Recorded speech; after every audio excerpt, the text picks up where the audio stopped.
subconscious change with people. They feel if they were to stand up that very night with Iman, and they translate that to mean faith, F-A-I-T-H, and ihtisaban, an expectation of reward, all their past sins will be forgiven. So I hope such individuals who are in our midst in society, Canada and beyond Canada, will really make an impact on the world, because we are badly in need of people who could make a difference in society. So the Quran tells me and you in this verse I'm rehearsing, in chapter 6, 155, وَهَذَا كِتَابٌ أَنزَلْنَاهُ مُبَارَكٌ. This is a book that we've revealed as a blessing, as a source for growth and upliftment and development and enlightenment. فَاتَّبِعُوهُ. Follow it, pursue it, hold on to it. فَاتَّبِعُوهُ. وَاتَّقُوهُ. And heighten your sense of sensitivity. Develop a refined sense of awareness. Develop a refined sense of vigilancy, of alertness. Become proactive with security and safety. That's the meaning of taqwa. لَعَلَّكُمْ تُرْحَمُونَ. For your comforts, for your ease, for achieving what nature has in store in terms of compassion, what nature has in store in terms of care, and all that nature has in store that will enrich such individuals, will surround them with warmth and hope. The Quran also tells us in the other verse that I spoke about in chapter 6, 122, أَوَمَنْ كَانَ مَيْتًا. It's asking you, and it's asking me. أَوَمَنْ كَانَ مَيْتًا.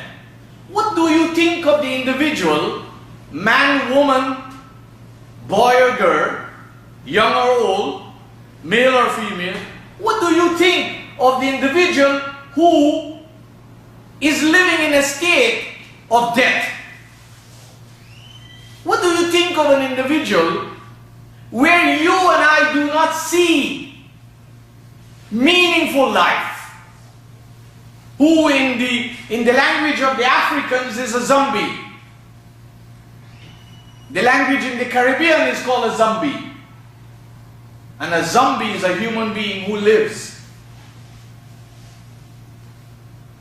but whose life is directed by the strings that pulls him or her. And that's why you see the people who practice witchcraft, when they make zombies, they physically make a doll, a male doll or a female doll, and they attach strings to them. And they pull these strings figuratively, because they believe in that way they will control the people who are under their spell. Many of us, we make our minds, we make our decisions on a daily basis. But who's pulling our strings? The things that we do on a daily basis, or a weekly basis, or a monthly basis, the way we think, the way we act, are we in control of that?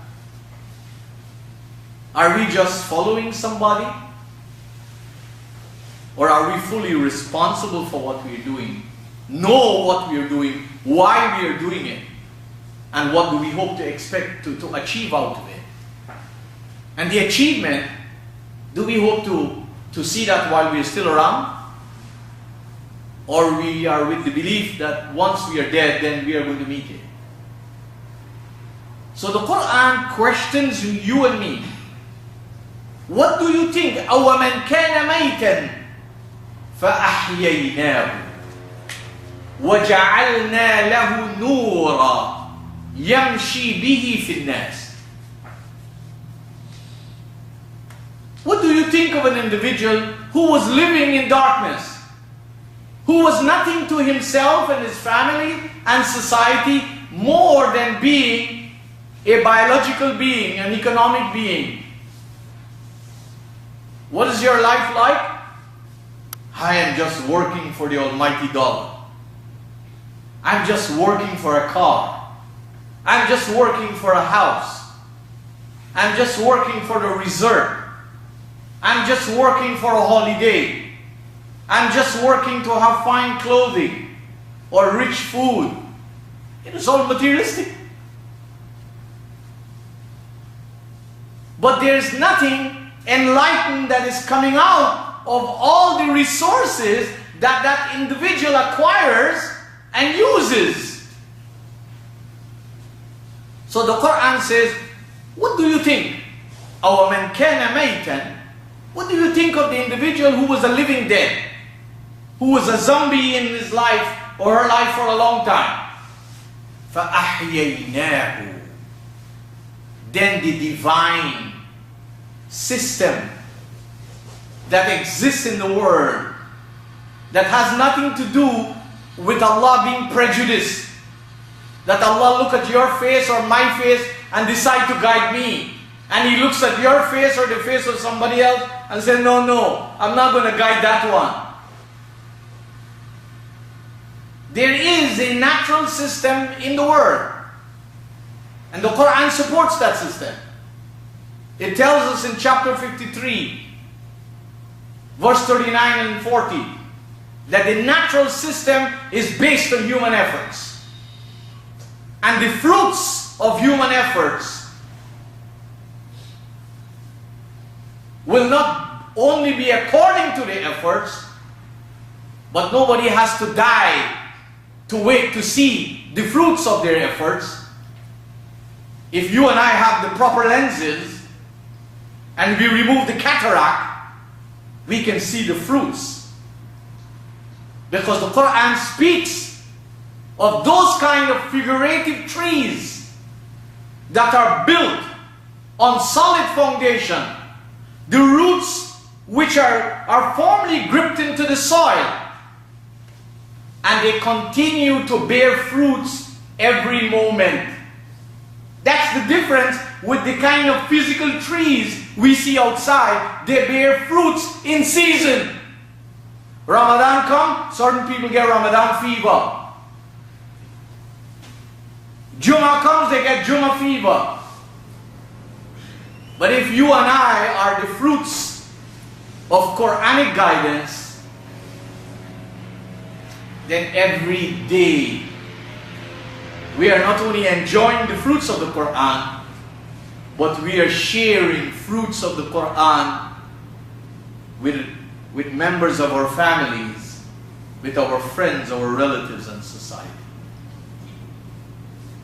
So the Qur'an continues, as I was expressing myself to you. What do you think of the individual who was living in darkness, and somehow somebody said to him or her, why don't you listen to this tape? Why don't you look at that DVD? Why don't you come to these classes? Here's a book, sit and read it and think about it, and let me know what's your conclusion. And you could see in life every day, and generally, you can go on the internet, or you could go to the bookstores, and you will see people who were in the dark as to what the Quran is all about, when they are motivated to go and get a Quran, and they sit down and they reflect on what the Quran is, those people who come from quote-unquote non-Muslims environment, many of them